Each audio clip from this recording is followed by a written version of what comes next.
When was the last time somebody on your team that you lead came to you with a complaint or a concern or maybe some constructive criticism of how things can be done better? I'm not just talking about complaining about difficult situations, but when that coworker comes to you and says, I don't think we should be doing this way, or we shouldn't be doing this at all, we ought to be doing that.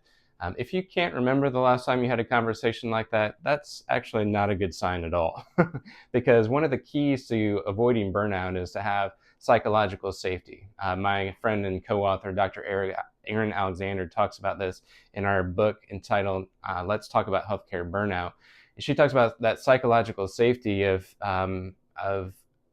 providing an environment where your coworkers, your direct reports feel like they could say, I don't think this is right, or this is not going well.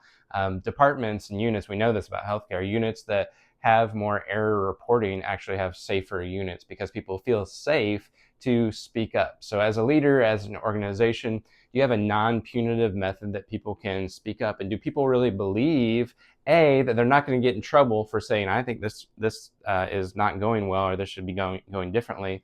And then B, do they think you're actually going to do something about it? Have you shown that when a coworker brings a credible concern or criticism that you at least make the effort to, at the very least, acknowledge it, say, I see that point, that's really good. We're going to keep an eye open for how we can do that, or then to take the next step and actually make those changes. Psychological safety, that your number one hint or clue that you actually have a psychologically safe department or organization is people coming up and saying, I think we can do this better.